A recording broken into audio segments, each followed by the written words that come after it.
नमस्कार दर्शक बंधु मु अंशु आपणों नहीं आसी आज सकाल केतक गुरुत्वपूर्ण खबर भल लगे भिडियो गोटे लाइक और चैनल को निश्चित सब्सक्राइब करेंगे। प्रथम खबर वाकफ बिल को मिला राष्ट्रपति मंजूरी। अनेक तर्क वितर्क आरोप प्रत्यारोप पर शेष में सफल है और आईन में परिणत है वाकफ संशोधित बिल। वाकफ संशोधित बिल को मिला राष्ट्रपति मंजूरी। संसदर उभय गृह बिल पास पर मंजूरी देले राष्ट्रपति। एने खूब शीघ्र प्रकाश पाइब विज्ञप्ति। राज्यसभा 17 घंटा और लोकसभा 13 घंटा धरी यह वाकफ बिल उपर वितर्क चलता। विरोधी दल यह बिल को विरोध करते शेष में आईन में परिणत होई बिल। यह नूतन आईन को कांग्रेस, एआईएमआईएम और आम आदमी पार्टी पृथक पृथक आवेदन सह सुप्रीम कोर्ट में चैलेंज करचंती। देशर विभिन्न राज्य अनेक मुस्लिम संगठन यार मध्य प्रतिवाद करुचंती। केंद्र सरकार को अनुजाई यह आईन मुसलमान को विरोधी नुहे एवं यार उद्देश्य होची वाकफ संपत्तिर भेदभाव और अपव्यवहार को रोकिबा। परवर्ती खबर खसुची सुना दर। विगत किछि मास हेब देश में हु होई बढ़िथिबा सुना दर लागिछि ब्रेक। पूर्वर 10 ग्राम पिछा 1 लाख टंका टपिबार संभावना देखा जाउथिबा सुनार मूल्य रे हठात ह्रास होईछि। घरोई बजार रे मात्र 2 दिन रे सुनार मूल्य 2700 टंका रु अधिक ह्रास घटिछि। राजधानी भुवनेश्वर रे 24 कैरेट सुनार मूल्य 10 ग्राम पिछा 90,660 टंका रहिथिबा बेले 22 कैरेट सुना मूल्य 83,100 टंका रे पहुंचिछि। सेपरि भारतीय बजार रे 24 कैरेट सुना मूल्य 10 ग्राम पिछा 90,660 टंका होईछि। या सहित 22 कैरेट सुनार मूल्य 83,100 टंका छुईंछि। मुंबई रे 24 कैरेट सुनार मूल्य 90,660 टंका और 22 कैरेट मूल्य 83,100 टंका रही। अन्यपटे रूपा मूल्य किलो पिछा 1,03,000 टंका होईछि। परवर्ती खबर स्वास्थ्य मंत्री मुकेश महालिंग बड़ घोषणा। एणिकी समस्त को मिल आयुष्मान कार्ड। आयुष्मान भारत कार्ड नहीं बड़ घोषणा करछंती स्वास्थ्य मंत्री मुकेश महालिंग। एणिकी परिवार रे प्रति सदस्य को मिल आयुष्मान भारत कार्ड। पूर्वर परिवार पिछा गोटे कार्ड मिलुथिला, एबे परिवार समस्त को यही कार्ड मिलियो बोली मंत्री कहिसंती। वार्षिक 5 लाख टंका पर्यंत देयमुक्त चिकित्सा पाई परिबे आयुष्मान कार्ड हिताधिकारी। घरोई और सरकारी हस्पिटाल रे चिकित्सा मिलिबो। पूर्वर 16 राज्य रे 900 हस्पिटाल रे चिकित्सा सेवा मिलुथिला, एबे देशर और राज्य रे मोट 29,000 मेडिकल आयुष्मान कार्ड हिताधारी माने चिकित्सा सुविधा पाई परिबे। 3.5 कोटी लोकों को यही कार्ड मिलिबो। कटक तल बालीजात्रा पड़ियार शुभारंभ हेबो आयुष्मान भारत योजना। 11 तारिख रे केंद्र स्वास्थ्य मंत्री जेपी नड्डा यार शुभारंभ करिवे। समीक्षा पर यही सूचना दैचंती स्वास्थ्य मंत्री मुकेश महालिंग।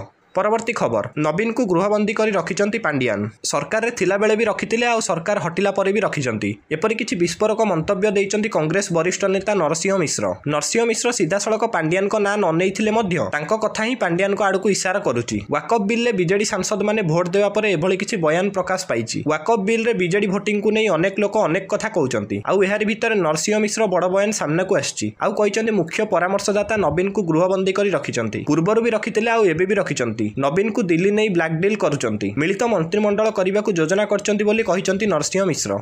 परवर्ती खबर पंबन सेतुर उद्घाटन कले प्रधानमंत्री नरेंद्र मोदी। बहु प्रशिक्षित नूतन पंबन ब्रिजर शिलान्यास कले प्रधानमंत्री। नुआ पंबन सेतु उद्घाटन कले मोदी। दक्षिण भारत को प्रधानमंत्री को बड़ भेटी। तमिलनाडु रामेश्वर पाम्बन मध्य रेल सेतुर उद्घाटन। यह हेउची देशर सबुठु हाईटेक ब्रिज पंबन, जहाँकि एशियार प्रथम भूलंब लिफ्ट स्कान रेल सेतु। यही सेतु देशर प्रथम भर्टिकाल लिफ्ट सामुद्रिक सेतु, जहाँ खर्च होईची 535 कोटी टंका। आउ आज नूतन शिक्षा नीति और त्रिभाषा नीति विवाद मध्य प्रधानमंत्री नरेंद्र मोदी तमिलनाडु गस्त करी अरब सागर उपर निर्मित पंबन सेतुर उद्घाटन करछंती। 2019 मसीहारू यह ब्रिज भित्ति प्रस्तर स्थापन होइथिला। भविष्यत को आखिर रखी या डबल ट्रैक और हाई स्पीड ट्रेन पर डिजाइन करा जाइछि। स्टेनलेस स्टील ले तैयारी होइछि एही सेतु, जहाँ या कलंकी और समुद्र लुणिया पानी रक्षा करिवो। पुराना सेतुटी कलंकी लागिथिबार 2022 मसीहारे बंद कर दिया जाइथिला। एहा परे रामेश्वरम एवं मंडपम मध्य रेल जोगाजोग विच्छिन्न होई जाइथिला। तेणु एबे एही नूतन सेतुर शिलान्यास करा जाइछि।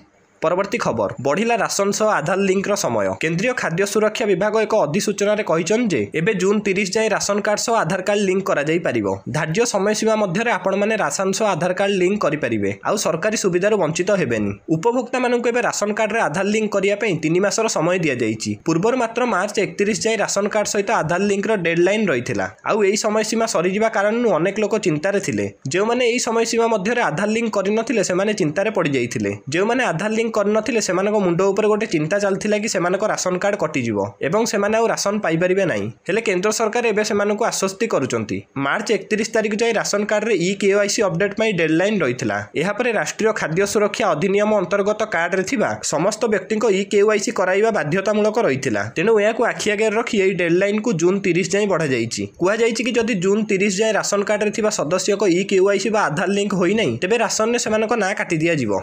ପରବର୍ତ୍ତୀ ଖବର 3 ଦିନିଆ ଦିଲ୍ଲୀ ଗସ୍ତରେ ଯିବେ ମୁଖ୍ୟମନ୍ତ୍ରୀ ମୋହନ ଚରଣ ମାଝୀ। ଖବର ଅନୁଯାୟୀ ଦିଲ୍ଲୀ ଗସ୍ତ ବେଳେ ନିବେଶକ ସମ୍ମିଳନୀରେ ଯୋଗ ଦେବା ସହିତ ବିଭିନ୍ନ କେନ୍ଦ୍ରମନ୍ତ୍ରୀଙ୍କ ମଧ୍ୟ ଭେଟିବାର କାର୍ଯ୍ୟକ୍ରମ ରହିଛି। ଆସନ୍ତା 7 ତାରିଖ ସନ୍ଧ୍ୟାରେ ଦିଲ୍ଲୀ ପହଞ୍ଚିବେ ମୁଖ୍ୟମନ୍ତ୍ରୀ ମୋହନ ମାଝୀ। ଏହାପରେ 8 ତାରିଖରେ ଦିଲ୍ଲୀରେ ନିବେଶକ ସମ୍ମିଳନୀରେ ଯୋଗ ଦେବେ। ନିବେଶ ନେଇ ପୁଞ୍ଜିପତିମାନଙ୍କ ସହ ଆଲୋଚନା କରିବେ। ଓଡ଼ିଶାରେ ନିବେଶର ସୁଯୋଗ ନେଇ ଆଲୋଚନା କରିବେ। ମୁଖ୍ୟମନ୍ତ୍ରୀଙ୍କ ସହିତ ଶିଳ୍ପ ବିଭାଗର ଏକ ପ୍ରତିନିଧି ଦଳ ମଧ୍ୟ ଗସ୍ତ କରିବେ। ପାରାଦୀପରେ ନାପ୍ତା କ୍ରାକର ପ୍ରକଳ୍ପ ପାଇଁ IOCL ସହିତ ରାଜ୍ୟ ସରକାର ଏକ ବୁଝାମଣା ପତ୍ର ସ୍ୱାକ୍ଷର କରିବାର ମଧ୍ୟ କାର୍ଯ୍ୟକ୍ରମ ରହିଛି। ତେବେ 9 ତାରିଖ ଯାଇ 9 ତାରିଖରେ ଫେରିବା ନେଇ କାର୍ଯ୍ୟକ୍ରମ ସ୍ଥିର କରାଯାଇଛି। ତେବେ ମୁଖ୍ୟମନ୍ତ୍ରୀ ଦିଲ୍ଲୀ ଗସ୍ତ ପାଇଁ ଅଭିଯୋଗ ଶୁଣାଣି ମଧ୍ୟ ବନ୍ଦ ରଖାଯାଇଛି।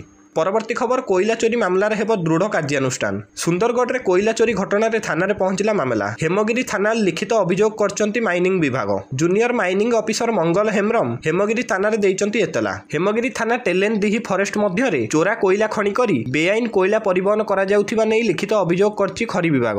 ଖଣି କେଳେଙ୍କାରୀରେ ସାମିଲ ମାଫିଆଙ୍କୁ ଧରିବା ପାଇଁ ଅନୁରୋଧ କରିଛି ବିଭାଗ। ହେମଗିରି ପୋଲିସ ମାମଲା ରୁଜୁ କରି ତଦନ୍ତ ଆରମ୍ଭ କରିଛି। ଅନ୍ୟପଟେ ଏହି ଖଣି ଚୋରିକୁ ନେଇ କେନ୍ଦ୍ରମନ୍ତ୍ରୀଙ୍କ କଡ଼ା ଚେତାବନୀ। ସୁନ୍ଦରଗଡ଼ ସାଂସଦ ତଥା କେନ୍ଦ୍ରମନ୍ତ୍ରୀ ଜୁଏଲ ଓରାମ କହିଛନ୍ତି ରାଜ୍ୟ ସରକାର ମିଡିଆ ରିପୋର୍ଟ ଅନୁସାରେ ତଥ୍ୟ ମାଗିବେ। ଏହା ଭିତରେ ଯିଏ ବି ଥାଉ ନା କାହିଁକି ସେମାନଙ୍କ ମଧ୍ୟରେ ଦୃଢ଼ କାର୍ଯ୍ୟାନୁଷ୍ଠାନ ନିଆଯିବ। ରାଉରକେଲା ବିଜୟୀ ପ୍ରତିଷ୍ଠା ଦିବସରେ ଆଦିବାସୀ କଲ୍ୟାଣ ମନ୍ତ୍ରୀ ଜୁଏଲ ଓରାମ ଏଭଳି ପ୍ରତିକ୍ରିୟା ରଖିଛନ୍ତି।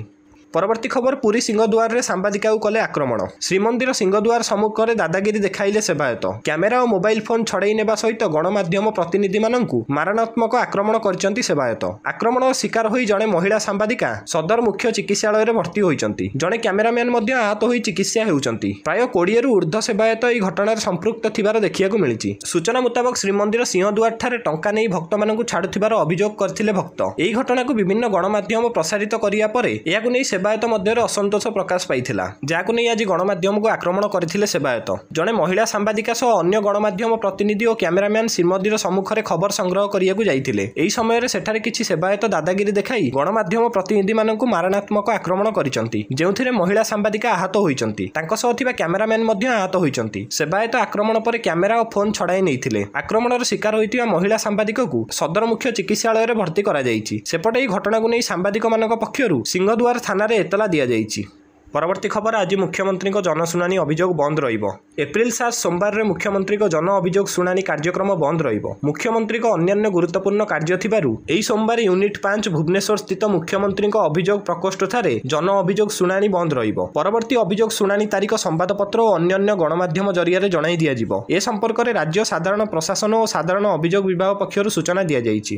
ପରବର୍ତ୍ତୀ ଖବର ସବୁ ବିଜେଡି ନେତା ବିଜେପିରେ ମିଶିବାକୁ ଚାହୁଁଛନ୍ତି। ଏପରି ଏକ ସଙ୍ଗୀନ ବାର୍ତ୍ତା ଆଣିଛନ୍ତି ମନ୍ତ୍ରୀ ସମ୍ପଦ ସ୍ୱାଇଁ। ବର୍ତ୍ତମାନ ମନ୍ତ୍ରୀ ସମ୍ପଦ ସ୍ୱାଇଁଙ୍କ ବିଜେଡିକୁ ନେଇ ଏକ ବିବୃତ୍ତି ସାମ୍ନାକୁ ଆସିଛି। ସେ କହିଛନ୍ତି ବିଜେଡିର ଶୀର୍ଷରୁ ତଳ ଯାଏଁ ସମସ୍ତେ ବିଜେପିରେ ମିଶିବାକୁ ଚାହୁଁଛନ୍ତି, କିନ୍ତୁ ଆମ ଦଳ କାହାକୁ ଗ୍ରହଣ କରିବ ନ କରିବ ତାହା ବରିଷ୍ଠ ନେତୃବୃନ୍ଦ ନିଷ୍ପତ୍ତି ନେବେ ବୋଲି ମନ୍ତ୍ରୀ ସମ୍ପଦ ସ୍ୱାଇଁ କହିଛନ୍ତି। ସେ ବିଜେଡିକୁ ଟାର୍ଗେଟ କରି କହିଛନ୍ତି ଯେ ଅଳ୍ପ ଦିନ ମଧ୍ୟରେ ବିଜେଡି ବିଲୁପ୍ତ ହୋଇଯିବ। ସବୁ ବିଜେଡି ନେତା ବିଜେପିରେ ମିଶିବେ। ବିରୋଧୀ ଦଳରେ ରହିବାକୁ ବିଜେଡି ନେତାମାନଙ୍କୁ ଭଲ ଲାଗୁନି ବୋଲି ମନ୍ତ୍ରୀ ସମ୍ପଦ ସ୍ୱାଇଁ କହିଛନ୍ତି। ପରବର୍ତ୍ତୀ ଖବର ଓଲଟିଲା ପିକଅପ୍ ଭ୍ୟାନ୍ 30ରୁ ଉର୍ଦ୍ଧ୍ୱ ଆହତ। କେଉଁଝରରେ ଏକ ଦୁର୍ଘଟଣା ଖବର ସାମ୍ନାକୁ ଆସିଛି। ଏଠାରେ ଏକ ପିକଅପ୍ ଭ୍ୟାନ୍ ଓଲଟି ପଡ଼ିଛି। ଏହି ଦୁର୍ଘଟଣାରେ 30ରୁ ଉର୍ଦ୍ଧ୍ୱ ଲୋକ ଆହତ ହୋଇଥିଲେ। ବାଂଶପାଳ ITI ଛକରେ ଭାରସାମ୍ୟ ହରାଇ ଓଲଟି ପଡ଼ିଛି ପିକଅପ୍ ଭ୍ୟାନ୍। ଆହତଙ୍କ ମଧ୍ୟରେ 10 ଜଣ ଗୁରୁତର ଥିବାର ଜଣାପଡ଼ିଛି। ସମସ୍ତଙ୍କୁ କେନ୍ଦୁଝର ସ୍ଥାନାନ୍ତର କରାଯାଇଛି। ସୂଚନା ଅନୁଯାୟୀ ବିପଦପୂର୍ଣ୍ଣ ଭାବେ ପିକଅପ୍ ଭ୍ୟାନ୍ରେ 50 ଯାତ୍ରୀ ଯାଉଥିବା ବେଳେ ଏହି ଦୁର୍ଘଟଣାଟି ଘଟିଛି।